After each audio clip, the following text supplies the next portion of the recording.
Sou Carlos Barroso com o debate de cena política. O programa, como se sabe, vai ao ar na semana, sempre à segunda-feira às 11 da noite, com várias reprises. Portanto, depois de amanhã, quarta-feira, poderá ser votado o parecer do deputado Paulo Abiacchio na Câmara dos Deputados. E esse parecer dele pede o arquivamento do processo contra o presidente Michel Temer. O teor é esse do deputado Tucano, mas a sessão só será aberta se houver 342 deputados em plenário. Se os governistas tiverem a metade, mais um deputado dos parlamentares presentes, Temer escapa, por hora, da possibilidade de degola. Mas, para se chegar a esse ponto, houve, contudo, uma novela, se não mexicana, até pior, brasileira. A Comissão de Constituição e Justiça da Câmara dos Deputados foi revirada de cabeça para baixo, foi repaginada até conseguir um elenco, um relatório favorável a Temer. O deputado do PMDB mineiro, Rodrigo Pacheco, que está aqui com a gente, é presidente da Comissão de Constituição e Justiça da Câmara dos Deputados. Outro ponto que vamos abordar em cena política é a situação do governador Fernando Pimentel, com 2 processos correndo contra ele no Superior Tribunal de Justiça. Pimentel conseguirá tirar o estado da crise e sair candidato à reeleição? É a pergunta. O PMDBista Rodrigo Pacheco está no primeiro mandato como deputado federal. Foi eleito com mais de 92 mil votos distribuídos por todo o estado. É advogado criminalista e integrante dos conselhos estadual e nacional da OAB. Coordena a bancada do partido na Comissão de Constituição e Justiça e a preside. Foi candidato a governador pelo PMDB em 2014 e ficou em 3º lugar na disputa. Convidamos também o deputado petista André Quintão, líder do bloco do governo na Assembleia Legislativa. Quintão está no 4º mandato na Assembleia. Assistente social e sociólogo, ele foi vereador em Belo Horizonte por 2 mandatos. Já ocupou a Secretaria Municipal de Desenvolvimento Social e também a Secretaria do Trabalho e Desenvolvimento Social de Fernando Pimentel. Muito prazer em receber os 2 deputados aqui, PMDBista e um petista, para essa nossa conversa, esse nosso debate, né? Eu estava falando ali, deputado, começando lá por Brasília, que a Comissão de Constituição e Justiça foi repaginada, de uma certa maneira, para ter um relatório um tanto mais favorável a Michel Temer. O antigo relator, Sérgio Sveiter, acabou perdendo a vaga, ele que é do PMDB, seu partido e partido do Temer, acabou perdendo a vaga para o Paulo Abiacchio, que é tucano, não é o partido do presidente. E agora vai ser votado, pode ser votado na quarta-feira, esse relatório, que é, de uma certa maneira, favorável, é contra o processo, a continuidade do processo que pode levar, hipoteticamente, à queda do presidente Temer. É que você analisa todas essas questões até agora. Bom, primeiramente é um prazer estar aqui, Barroso, uma vez mais. Muito obrigado pelo convite. Quero cumprimentar o André Quintão, que é um deputado que eu admiro muito, especialmente pelo apelo social que ele tem nas defesas das causas sociais. Bom, em relação à Comissão de Constituição e Justiça, de fato, enfrentamos uma situação inédita no Brasil, que foi uma denúncia por crime comum atribuído ao presidente da República.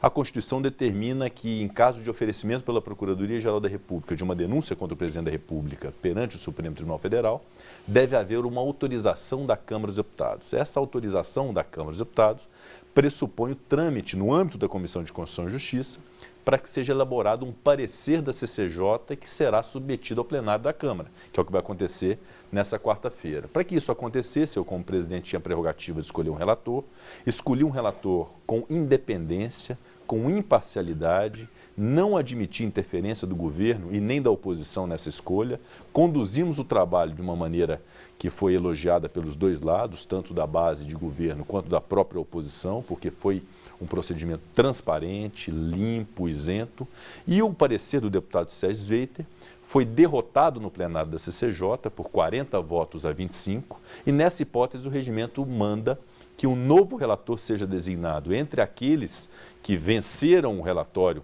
do deputado Sérgio Sveiter, e eu então designei o deputado Paulo Abiac, o advogado aqui de Minas, um deputado experiente, que fez um novo relatório expressando a maioria da CCJ, que é esse relatório que será submetido ao plenário da Câmara. Houve essa votação favorável e depois de a comissão ser toda repaginada. Exato. Né? Houve uma manobra política, né? Por parte do governo. A despeito da minha postura anunciada e efetivada de independência e de preservação da Comissão de Constituição e Justiça, os partidos políticos têm a prerrogativa de fazer as suas próprias composições.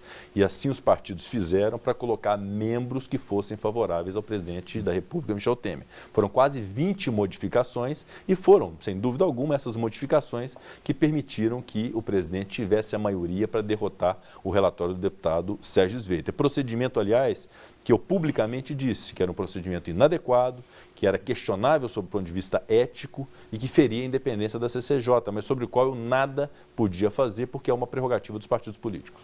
Antes de passar para o deputado André Quintão aqui, que eu estou aqui também, obviamente vai falar tanto de Brasília como de Minas, só te perguntar, quarta-feira você acredita que dê quórum a sua... Eu acredito que os deputados terão essa responsabilidade de dar o quórum para a discussão dessa matéria e acredito que o governo vai ter a maioria para vetar o andamento dessa denúncia. E lembrando bem que o que está sendo discutido, ao parecer do deputado Paulo Abiac, que não autoriza o processamento criminal do presidente, mas isso não significa o arquivamento definitivo do processo criminal contra o presidente da República. É simplesmente uma não autorização que, quando vier a deixar o mandato, o presidente denunciado responderá perante o Supremo Tribunal Federal, como qualquer cidadão. Só assusta enquanto ele está presidente. Exatamente. Muito bem, deputado André Quintão, que é líder do bloco do governo lá na Assembleia. Hoje a gente tem essa situação aí, referente ao governo Pimentel, de um governo que vive uma certa instabilidade devido aos processos contra o governador. Estabilidade que eu digo não do ato de governar, uma instabilidade política. O governador não sabe para onde que vai esse barco das denúncias que estão lá em Brasília contra ele. E, no seu entender, ele conseguirá vencer essa maré adversa e até ser candidato à reeleição? Tem a possibilidade de ser candidato à reeleição?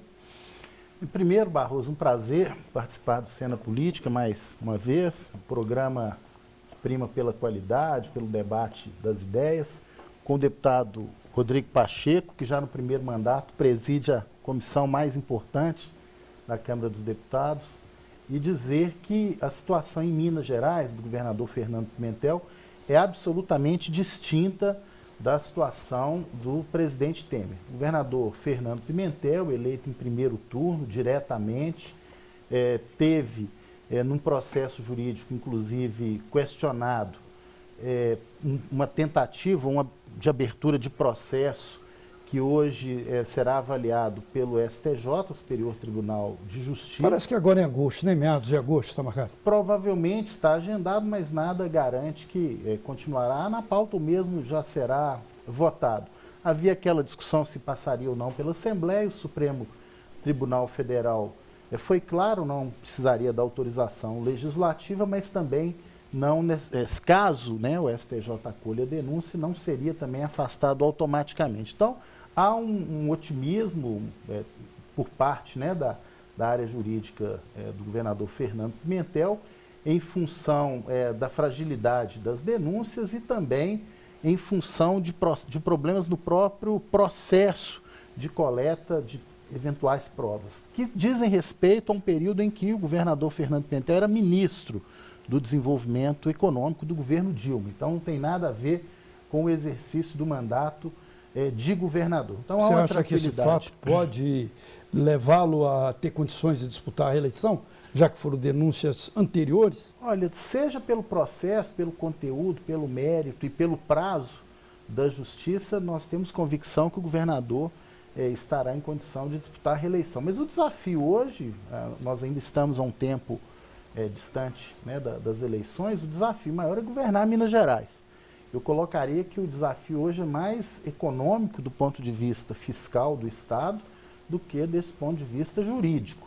Do ponto de vista político, nós temos uma situação de governabilidade construída com solidez na Assembleia Legislativa, com o bloco de governo, com o PMDB, mas também com outros partidos, com o bloco independente. A maioria dos projetos, maioria não, todos aqueles projetos importantes que o governo tem encaminhado, nós temos tido êxito na aprovação. Agora, a situação fiscal do país e dos estados é muito grave, né? Então, nós temos um dispêndio com folha de pessoal alto, apesar da média salarial do servidor ser baixa.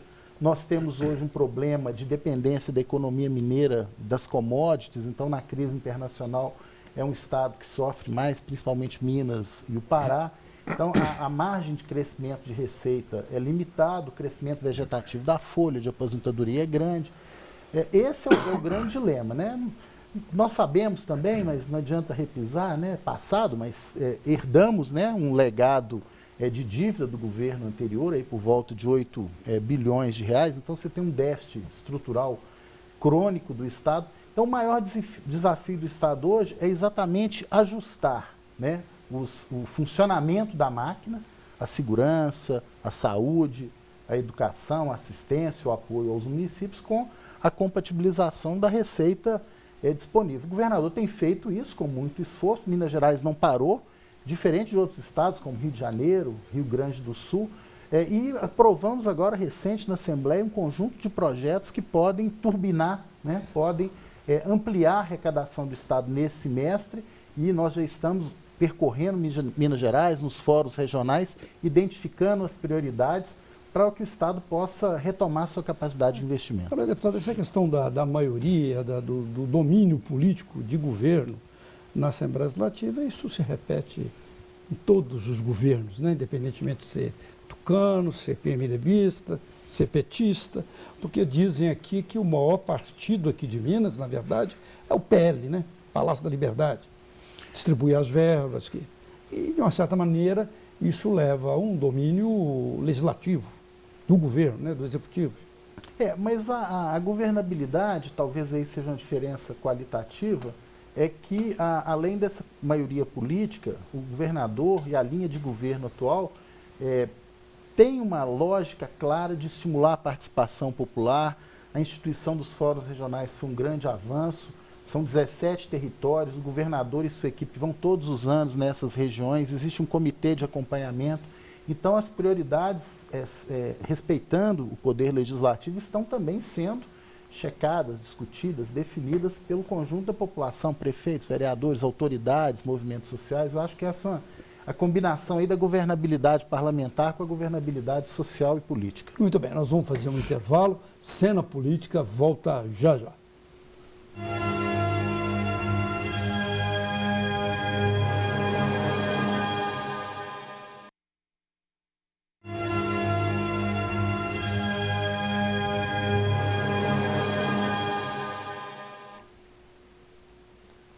Segue Cena Política, que recebe hoje o deputado PMDBista Rodrigo Pacheco e o deputado do PT, André Quintão, a quem eu começo esse bloco de debate. A gente estava falando do governo Pimentel, Quintão, e uma das dificuldades que tem é a questão do salário dos funcionários, dos servidores públicos. Dizem aqui em Minas que governador que tem problema com funcionários públicos, que já que é um estado de muitos Barnabés, vamos dizer assim, né? Existe uma grande rede de serviço público, ele, muitas vezes, isso significa um percalço, né? na eleição, na reeleição e tudo mais. Você acredita que o governador vai conseguir, em tempo hábil, consertar essa questão dos salários dos servidores e conseguir condições para, independentemente do processo em Brasília, ele vai conseguir se cacifar como candidato à reeleição? A maior conquista em relação aos servidores nesse período foi exatamente o governo ter assinado o acordo, o compromisso com o piso nacional do magistério. Durante 12 anos, os professores, os trabalhadores em educação reivindicaram e não tiveram atendido esse pleito. Em 2015, o governo assinou o acordo, está fazendo um grande esforço para cumpri-lo, inclusive com os reajustes que o piso tem anualmente. E esse é uma grande vitória, e aqui eu destaco a luta dos trabalhadores em educação e a sensibilidade do governo. Nós tivemos nesse período vários reajustes na área de segurança pública, inclusive votados pelo governo anterior. É óbvio que a partir de um determinado momento, com a recessão, com a crise econômica, com a queda de arrecadação, o não crescimento da receita proporcional à folha de pagamento, o governo teve que optar pelo parcelamento. Ninguém fica feliz com o parcelamento de salários, muito menos e principalmente os servidores. Então, é uma meta nós vencermos, rompermos com esse parcelamento. Não foi por outro motivo que nós aprovamos agora no meio do ano vários projetos, criação de fundos de ativos imobiliários, refinanciamento de dívida, securitização de dívida, num esforço de equilíbrio fiscal para que em breve o parcelamento possa ser. Você acha então que ele possa sacudir a poeira e dar a volta por cima? Eu acredito que sim, Costuma ser difícil, viu, com o serviço do povo. Infelizmente a economia não ajuda, o governo Temer não ajuda, mas nós temos que fazer a nossa parte em Minas. Agora, uma coisa é clara, o governador não vai adotar a cartilha do governo federal que chantageia os estados para o refinanciamento das suas dívidas. Então aqui não vai ter demissão, não vai ter contribuição previdenciária do servidor dobrando, não vai ter privatização da CEMIG, pelo contrário. Nós estamos cobrando que o governo federal faça o ressarcimento das perdas da Lei Candir, estimadas em 45 bilhões no acerto de contas. Minas deve 90 e o governo federal deve 135 Não tem jeito aqui de aumentar a gasolina, né? Não, acho que... Tributar mais. A margem de tributos, né, já está bastante elevada. Agora, o importante é que também no Pacto Federativo o governo federal olhe por Minas. Né? Minas quase perdeu agora 50 municípios na área da Sudene. O governo Temer queria retirar 50 municípios de Minas. Se o governador não intervém na última semana, municípios pobres do Vale do Jequitinhonha, do norte de Minas, seriam prejudicados. Então, cabe aí um esforço de todos. Depois nós vamos voltar nessa questão da Lei Candir aí, que é um assunto interessante. Importante. Mas eu vou pular para outro ponto aqui com o Rodrigo Pacheco. Eu cometi um ato falho na sua apresentação. Disse que você foi candidato ao governo do Estado. Foi candidato à prefeitura em 2016, obviamente, né? Sim. Mas essa confusão parece um prognóstico, né? Porque estão dizendo que você é pré-candidato de manhã, de tarde e de noite ao governo de Minas em 2018, o ano que vem. Eu te perguntaria, se é essa hipótese, você seria candidato pelo PMDB, seu partido atual, ou poderia mudar de partido, no caso o PSDB, que não tem um nome aí fortalecido depois desse infortúnio aí do senador Aécio Neves, não tem um nome fortalecido e estaria, segundo reportagens que foram veiculadas, querendo levar o seu passe, vamos dizer assim. Veja bem, Barroso, primeiramente eu tenho um compromisso com o meu mandato de deputado federal, eu estou no primeiro mandato parlamentar, eu nunca havia ocupado cargo público algum, eu que venho da iniciativa privada como advogado, militei muito na Ordem dos Advogados do Brasil durante muitos anos e agora estou nesse meu primeiro mandato e tendo a felicidade, a honra e a responsabilidade de presidir a principal comissão da Câmara dos Deputados, que é a Comissão de Constituição e Justiça e de Cidadania, por onde passam todos os projetos importantes e relevantes do Legislativo Nacional.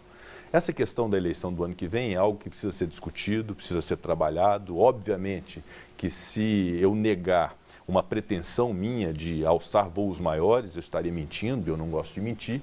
De fato, o meu nome está à disposição do meu partido, que é o PMDB, para uma avaliação juntamente com outros nomes igualmente viáveis e possíveis. O que eu costumo dizer é que o PMDB, por ser o maior partido de Minas Gerais, entre os PMDBs do Brasil, é o maior PMDB que existe nacionalmente. Nós precisamos ser protagonistas em 2018 com uma candidatura própria, mas não uma candidatura própria vazia só por um projeto de poder. Nós temos que ter uma aglutinação de forças que principalmente unifique a política. Ninguém aguenta mais essa forma de fazer política na base da intolerância, sempre criticando o outro e com uma polarização que vê todos os interesses menos o interesse público. Então, um projeto que seja um projeto unificador, devidamente planejado, com uma concentração de energias para fazer com que Minas retome o seu nível de crescimento e de protagonismo, que otimize gastos públicos e que tenha essa cultura, não do aparelhamento, mas da otimização do serviço público, que seja efetivamente eficiente e resolutivo para o cidadão, se houver um projeto nesse sentido, um projeto real, verdadeiro, capitaneado com liderança e com planejamento, é plenamente possível que possamos levar à frente isso, mas desde que isso seja bom para Minas Gerais. Quanto a partido político, a minha pretensão é continuar no meu partido político. Eu acho que mais do que nunca o PMDB precisa dos quadros renovados, de pessoas que têm esse comprometimento com os ideais originais do partido, que são os ideais, sobretudo, de valorização da democracia e da Constituição. Olha, o seu nome foi cotado, estava absolutamente certo em toda a mídia, em todos os círculos políticos, para ministro do Temer, ministro, no caso, da Justiça, sua área, que é a área de Direito. E, na última hora, de uma certa maneira, te puxaram o teu tapete. Isso te compatibilizou com o partido, o PMDB, ou com o presidente Temer? Definitivamente não. O meu caminho na política estava traçado, era a presidência da Comissão de Constituição e Justiça.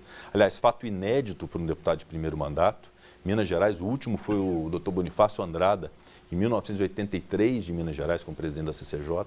Então, eu tinha esse caminho trabalhado, viabilizado, e era esse o meu objetivo. Quando surgiu a hipótese do Ministério da Justiça, que houve essa sondagem, essa cogitação, obviamente que é algo que é importante, que nos cativa a ideia, mas não houve, hora nenhuma, um convite formal por parte do presidente da República. Sempre reconheci que esse posto de Ministério da Justiça era uma prerrogativa muito pessoal do presidente, não se podia trabalhar com cota de partido ou cota de Estado com o Ministério da Justiça, e eu respeitei a decisão do presidente e colocou o deputado Osmar Serralho. Não ficou nenhum tipo de mácula ou de rusga em relação a isso, e nada também contra o meu partido, que inclusive boa parte dele acreditava nessa possibilidade de eu ser ministro, trabalhou por isso, mas da minha parte não houve convite, por isso eu nem evoluí nesse assunto, e cá estou feliz na presença da Comissão de Constituição e Justiça, enfrentando um desafio importante, que é de conduzir essas grandes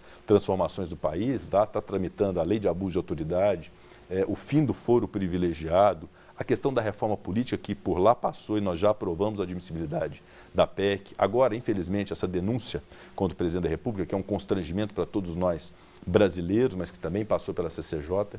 Então, eu estou absolutamente realizado no meu mandato como presidente da CCJ e não ficou nenhum tipo de algo negativo em relação a esse episódio do Ministério da Justiça. Quanto a esse constrangimento, eu vou lhe perguntar, quarta-feira, você votaria pela continuidade do processo ou pela paralisação do processo? Essa denúncia tramitou prioritariamente todo o processo no âmbito da Comissão de Constituição e Justiça, da qual eu sou presidente, e como presidente manifestei a minha absoluta isenção e imparcialidade, inclusive me abstive da votação na CCJ por um apelo de diversos deputados, porque eu acho que é recomendável que haja essa abstenção, tanto na CCJ quanto no plenário da Câmara, até porque uma nova denúncia poderá vir em relação ao presidente da República, e eu não quero, Barroso, que nada, absolutamente nada, contamine a credibilidade da CCJ enquanto instituição isenta. Meu voto será de abstenção.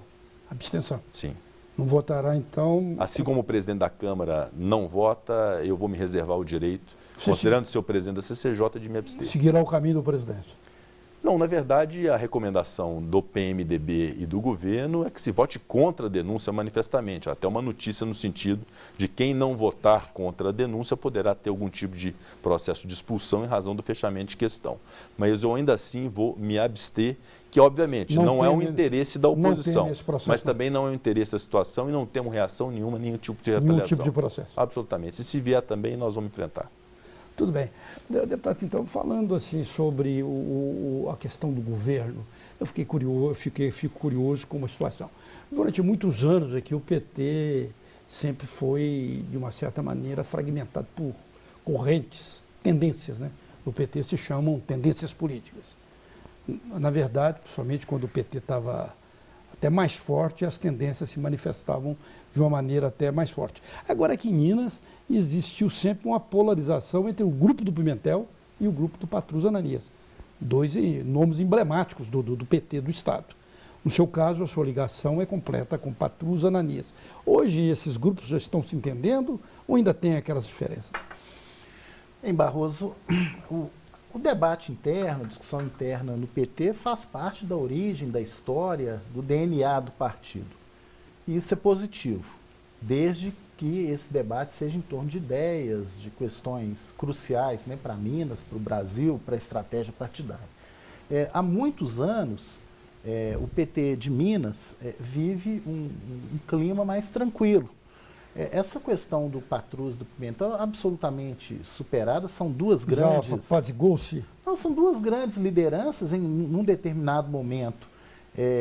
Havia expectativas próprias, né, em relação a disputas internas ou a disputas eleitorais, isso é absolutamente natural, mas hoje há, no caso do Partido dos Trabalhadores, majoritariamente o entendimento que o partido, para se recredenciar diante da sociedade, para se interligar com a juventude, para se reconectar com os movimentos sociais, para construir um programa de retorno do ex-presidente Lula, mas com avanços e em cima também de autocrítica sobre eventuais falhas, é preciso a unidade interna e buscarmos mais as convergências do que as divergências. Então, há muito tempo, inclusive na campanha do governador Fernando Pimentel, o PT esteve absolutamente unido.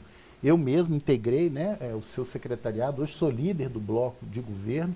Aliás, tive todo o apoio do governador à frente da Secretaria de Trabalho e Desenvolvimento Social. É uma área que nós avançamos muito aqui em Minas Gerais. Então, hoje, esse assunto é passado, né? Se disputas ocorreram em prévias, em disputas de direção municipal, ou mesmo de aliança eleitoral, isso já é coisa do passado. Hoje estamos todos unidos para fazer um bom governo em Minas, para construirmos também uma oposição que garanta o Brasil voltar às conquistas sociais e evitar retrocesso. E continua, nessa vaga que você ocupou no governo, que seria uma vaga destinada ao grupo do Patrus, continua o nome ligado ao Patrus, né, que é a secretária Rosilene Rocha. Eu diria até que a escolha do governador Fernando Pimentel para essa área foi uma escolha que buscou também um conteúdo técnico, um perfil técnico. Apesar de eu ter mandato, né, estou como deputado, a minha formação é toda nessa área, tive experiência de gestão, fui presidente do Fórum Nacional de Secretário de Estado e, da mesma forma, a atual secretária Rosilene Rocha foi secretária em Belo Horizonte do ex-prefeito Pimentel e foi secretária executiva do ex-ministro Patrus Ananias. Então, ela uniu as pontas. É uma liderança técnica, competente, que tem vínculos políticos também dentro do partido e fora, né? A área da assistência social, as pessoas brincam, Barroso, que é um outro partido, é o Partido da Assistência Social. Nós temos um movimento muito organizado em torno do SUAS, né, do Sistema Único da Assistência Social. E uma coisa o Rodrigo também mencionou, toda a intenção nossa é construirmos políticas públicas de Estado. Eu acredito, inclusive, que esse debate precisa ser elevado no Brasil, esse clima de intolerância. Eu acho que a gente tem que buscar mais, a população está querendo soluções. Há pontos que são comuns e que não deveria haver controvérsia, que são políticas de Estado, Sim. que precisam ser implementadas pelo bem comum, que tinham que estar reunidos todos, PT, PSDB, PMDB, os demais partidos, imbuídos desse propósito comum. Infelizmente, nós não chegamos a essa maturidade na política nacional, mas eu acho que a gente pode construir isso sim. Eu acho que a gente teria, viu, Rodrigo, que caminhar hoje no sentido de identificar essas pessoas, lideranças. Nós temos que ter uma agenda para Minas, para o Brasil, uma agenda que preocupe-se com o mais pobre, porque na crise, quem mais perde é o pobre. Eu acho que esse é o grande desafio. Sem dúvida. Momento. Olha, a Cena Política faz mais um intervalo, volta já.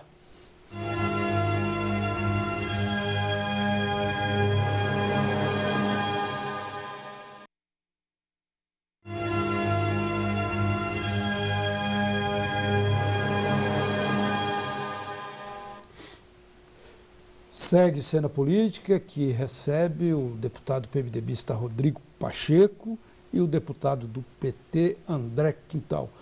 Rodrigo, vamos voltar a esse assunto do tênis. Quarta-feira pode-se votar ou não, depende do quórum, mas independentemente dessa denúncia de agora, vão surgir outras denúncias contra o presidente Temer. Eu até disse ali na minha apresentação que ele escapa agora da degola. Não significa que possa escapar à frente. Vem a denúncia do Procurador-Geral da República, Rodrigo Janot, vem a delação de Eduardo Cunha, Lúcio Funaro, do doleiro Lúcio Funaro. Eu estou vendo também aí denúncias da Odebrecht e várias outras coisas. Ou seja, pode ser uma avalanche de denúncias em cima do presidente da República. Nesse sentido, qual que é a sua análise, sua perspectiva como parlamentar primeiro e também como presidente da Comissão de Constituição e Justiça? Barroso, existe hoje no Brasil um fenômeno curioso que é o da capacidade que nós não temos mais de nos surpreender, né?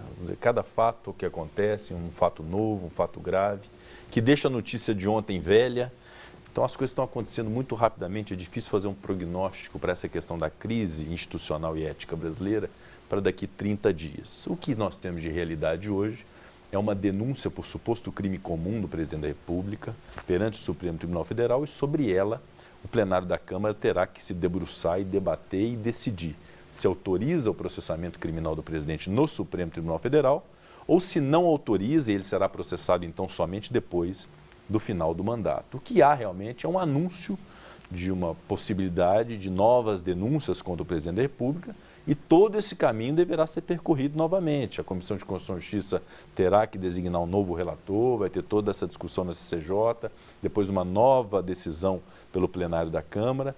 Parece ser realmente uma crise infindável. É difícil saber se essa suposta segunda denúncia virá com a mesma força da primeira, ou com menos força, ou com ingredientes novos, como de novas delações, novos fatos, novos áudios, novos elementos. Então, tudo isso é muito difícil de fazer um prognóstico. Agora, tudo isso é muito triste para um país, ter um presidente da República denunciado, justa ou injustamente. O fato de um presidente denunciado por crime comum é algo que constrange todos nós brasileiros e é preciso que se passe essa página, autorizando ou não autorizando, que se passe essa página rapidamente. Voltando a essa questão do PMDB, dizem que essa é possível, né? Essa possibilidade de delação do Eduardo Cunha, essa pode ser nitrogênio puro, né? Pode explodir de uma maneira fabulosa, né? Eu fico imaginar porque essa sucessão de acontecimentos da Lava Jato, quando se falava também na prisão dos maiores empresários do país, que é o Marcelo Odebrecht, agora com essa delação do empresário Joesley Batista, que seria a delação do fim do mundo e tal. Então tem-se essa expectativa também em relação a Eduardo Cunha, como pode ter expectativa a outros personagens que poderão também fazer delação. É o que eu disse. Infelizmente, no Brasil, nós perdemos a capacidade de nos surpreender. Os fatos são cada dia fatos novos, fatos graves. E, sinceramente, não sei dizer se uma delação do Eduardo Cunha, até porque eu não fui contemporâneo dele propriamente. Eu entrei no mandato e, nesse mesmo mandato, ele foi cassado. Eu, inclusive, votei pela cassação dele. Eu não sei qual a potencialidade lesiva de uma delação dessa. Que tipo de elemento novo ele poderia trazer enquanto prova, né, concreta. Não se sabe se é um novo fim do mundo ou se vai ser um falso novo fim do mundo. Se isso será absorvido diante de todas as outras acusações. Eventualmente, as acusações do Joesley Batista podem ser mais graves que a do Eduardo Cunha, então não se sabe dizer. É difícil hoje falar por hipótese diante de todo esse cenário que a gente vive no país. Mas agora, com a aproximação de 2018 e a necessidade do deputado de se reeleger, acho que cada dia que passa fica mais difícil o deputado chegar lá e fazer uma denúncia de um presidente acusado de corrupção. Sem dúvida, sem dúvida. Cada dia, quanto mais o governo quer apressar agora quanto a mais votação. Próximo da eleição do parlamentar, menos fácil fica a tarefa de se comprometer com pautas impopulares. É a questão da reforma da Previdência, vamos trazer à tona isso aqui. A reforma da Previdência, quanto mais próxima estiver da eleição do ano que vem, mais difícil vai ser de se aprovar a reforma da Previdência. E eu acho que nesse momento não há ambiente nenhum na Câmara dos Deputados para se discutir reforma da Previdência no país. Diante de tantas coisas eticamente questionáveis e crimes que estão sendo levantados, se discutir reforma da Previdência. Quero voltar nesse assunto aí mesmo, falando aqui com o André, para ele não ficar parte do debate, obviamente, né? E Lula, o PT hoje analisa a possibilidade de Lula conseguir enfrentar essa situação, esses processos também, e se consolidar candidato em 2018? Porque também a barra também está pesada, né? Vamos dizer assim, está difícil para ele. Infelizmente, no Brasil, tem muita coisa esquisita ocorrendo. A presidenta Dilma foi tirada de um mandato conquistado legitimamente pelas famosas pedaladas fiscais que o presidente Fernando Henrique fez, que o Lula fez. Fundamento jurídico questionável. O presidente Temer... Aqui em Minas também houve muita pedalada fiscal. O presidente Temer, o principal assessor dele foi flagrado com uma mala de dinheiro. O presidente foi gravado falando que era para comprar o silêncio do Eduardo Cunha e corre-se o risco dele continuar como presidente. Então, a gente vê que o que valeu, né, o julgamento político, o julgamento da presidenta Dilma, não foi julgamento jurídico, foi julgamento Mas uma possível político. borracha que se passar no caso do Temer, ela se aplicaria ao Lula também? Seria isso? Não, eu acredito que a população... Hoje o Temer tem uma aprovação de 5%. Se o julgamento for para atender o crivo da legitimidade, da opinião popular e das provas, o presidente Temer, o processo tem que ser aberto. No caso do presidente Lula, do ex-presidente Lula, é o oposto, foi uma condenação sem provas. É uma condenação onde não existe a prova. Lá em Brasília, eles estão achando que o Lula pode viabilizar a candidatura dele? Olha, a impressão que se tem, dadas as pesquisas eleitorais, é que ele tem alguma viabilidade eleitoral, especialmente porque, processado e condenado em primeira instância, ele teria a condição de fazer o registro de candidatura. Se viabilizará o ano que vem a ponto de poder registrar a candidatura, e ele, para isso, precisaria não ser condenado por crime em segunda instância, aí são outros 500, isso vai ser avaliado no ano que vem. Mas há quem comente que ele é viável eleitoralmente, há quem diga que, hipótese alguma, ele seja capaz de ganhar, considerando a rejeição do partido e dele próprio de cerca de 50%. Então, são opiniões variáveis, vai depender muito do andamento dos processos judiciais para se avaliar isso. Agora, a viabilidade eleitoral, ela, de fato, se materializa no dia da eleição. Agora, o direito de ser candidato, isso o PT tem colocado com muita clareza. Não só o PT, mas movimentos sociais, pessoas que têm respeito à democracia. Eleição sem Lula é fraude, é golpe. Então, o PT tem uma posição muito firme nisso.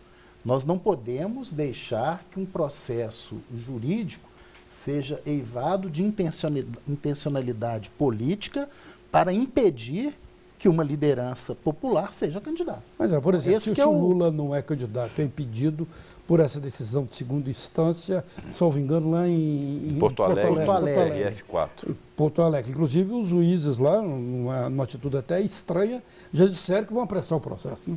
Declararam isso. Eu costumo dizer o seguinte... Isso que é estranho. Alguns dormem nas gavetas. Eu achei isso estranho. Há questões que é a judicialização da política e a politização da justiça. São dois fenômenos, são dois fenômenos que existem no país. Mas quanto a isso, eu devo dizer o seguinte: a lei da ficha limpa, que vedaria um registro de candidatura do Lula na hipótese de condenação em segunda instância, é uma lei que nasceu no âmbito da Ordem dos Advogados do Brasil e teve todo o apoio de diversos partidos, inclusive do PT. É uma lei que pode ser até questionável do seu ponto de vista constitucional, porque ela pressupõe uma condição quando ainda não haja o trânsito em julgado da condenação, mas apenas uma condenação em segunda instância, mas é uma lei válida no país. Então, caso o ex-presidente Lula seja condenado por um tribunal regional federal da 4ª região, que se presume idôneo, a lei tem que ser cumprida, ele não poderá registrar a sua candidatura. Se houve ou não um vício de vontade nas decisões, objetivo político, etc., isso é uma coisa que tem que ser avaliada e, se houver, inclusive, tem que haver representação contra os personagens disso. Mas, a princípio, isso é o objetivo. Condenado em segunda instância pelos crimes aos quais ele foi incursado, não poderá haver o registro de candidatura. Então, se houver, apressando ou não essa decisão, o presidente Lula não poderá registrar sua candidatura. Com relação à ficha limpa, sempre teve nosso total apoio. Inclusive, a lei anterior, a Lei 9840 de combate à corrupção eleitoral, que foi a primeira lei de iniciativa popular no Brasil, a questão que se coloca é uma condenação pelo juiz Sérgio Moro sem provas. E um processo que possa vir a ser acelerado com o objetivo de evitar que o presidente tenha condição de disputar uma eleição. Acho que esse é apenas um fato. Nós poderíamos falar de outros fatos, de outros processos nessa judicialização da política e politização do judiciário. Vai. Muitas vezes as decisões estão sendo tomadas medindo-se a avaliação da opinião pública. Em alguns casos, no caso, por exemplo, do presidente Temer, se esse fosse o quesito, com certeza o processo seria aberto, porque ele só não tem hoje uma avaliação pior, porque já está chegando a perto de zero, vai estar com 5% de aprovação. Então, há um clamor popular, e não só pelo que o Temer anda, pela figura ou pela denúncia, mas pelas iniciativas, né? A reforma trabalhista, terceirização, a proposta de reforma da Previdência, emenda constitucional 95, a agenda do presidente Temer é uma agenda que vai contrariamente ao interesse das pessoas mais pobres. Bem, eu vou voltar a falar desse assunto, que estão me avisando do intervalo. Cena Política volta em instantes.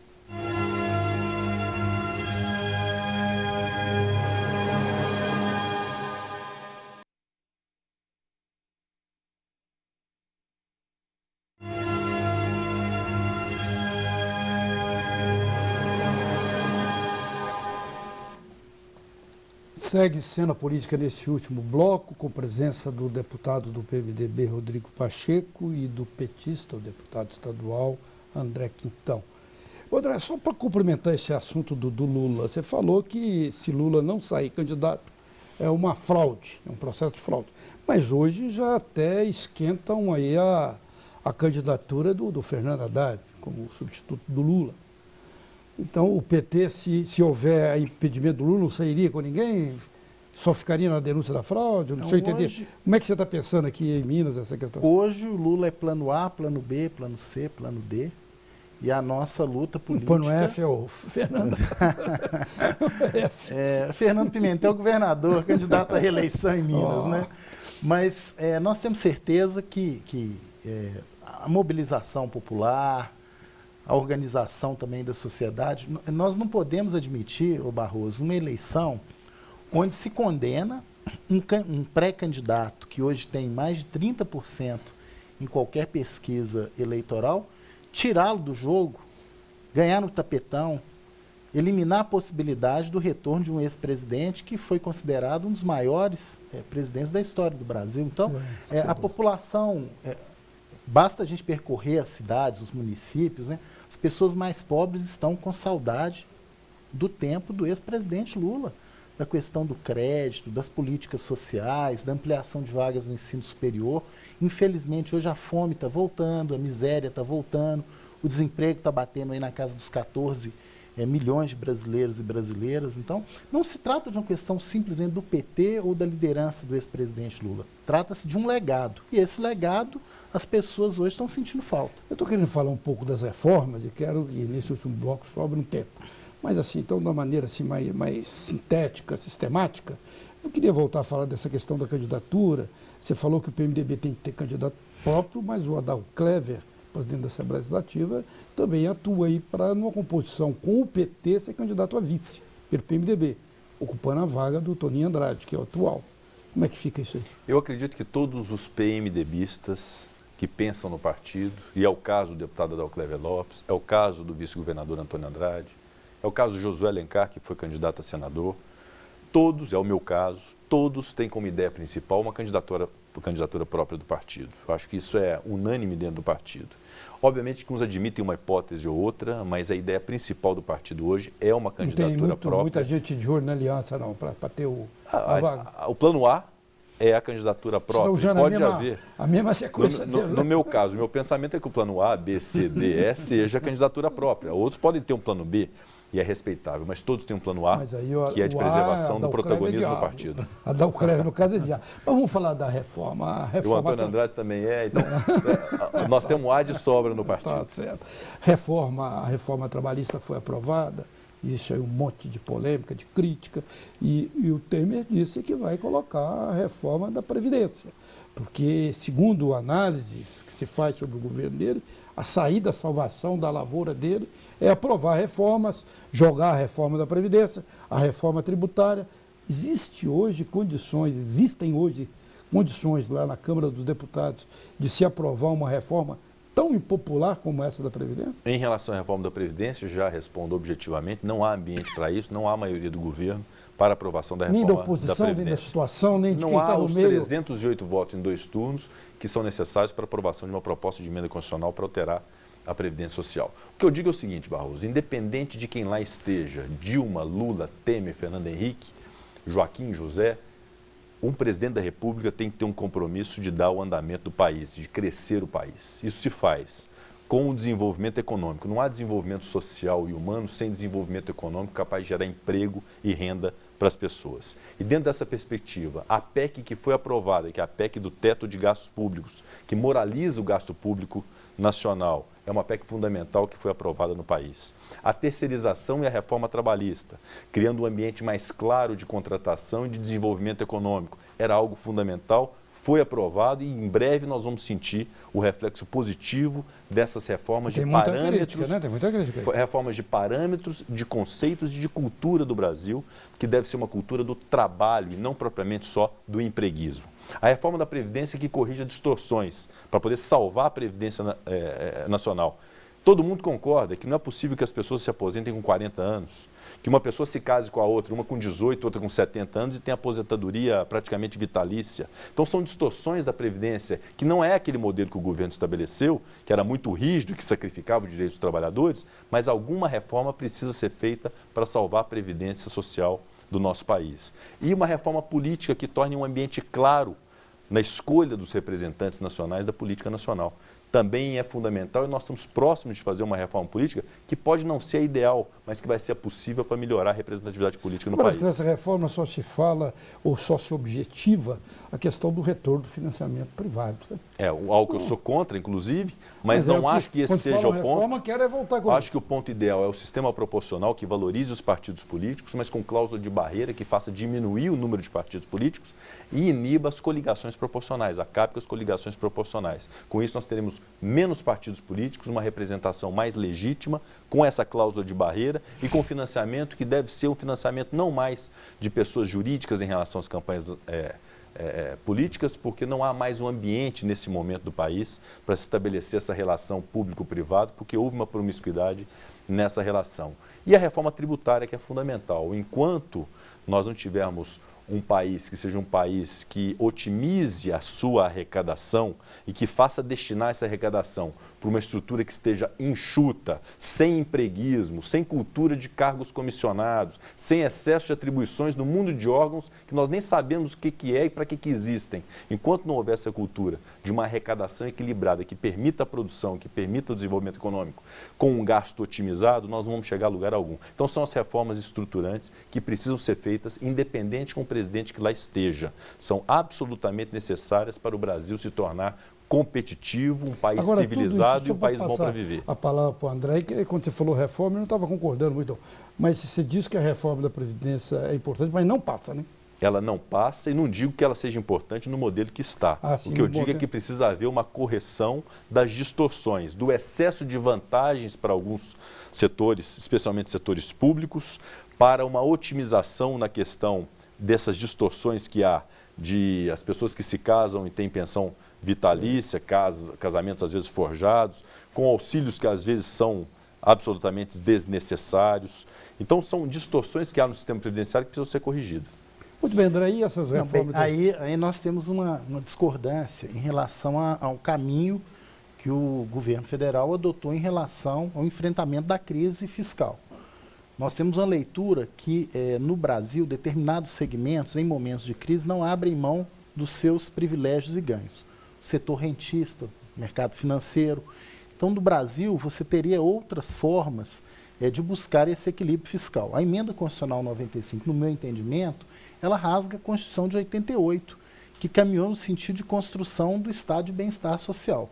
Você congelar investimentos por 20 anos sem entrar no aspecto da legitimidade política, porque isso aí você vai ultrapassar governos. Você elimina a possibilidade de universalização de políticas públicas, de atendimento de direitos sociais, fere a dignidade humana. No caso da reforma trabalhista, em alguns aspectos, ela volta ao século passado, pré-CLT. Você admitir a possibilidade de uma jornada de trabalho de 10, 11, 12 horas, por acordo, princípio do negociado valer sobre o legislado, no momento em que a gente vive recessão e desemprego, é injusto. São colocar na balança as forças desiguais. E no caso da reforma da Previdência, existem outros absurdos, né?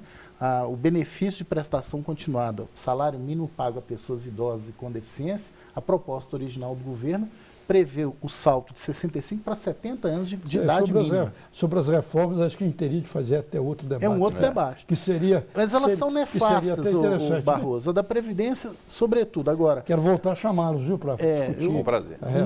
No meu entendimento, esse não foi o caminho mais adequado.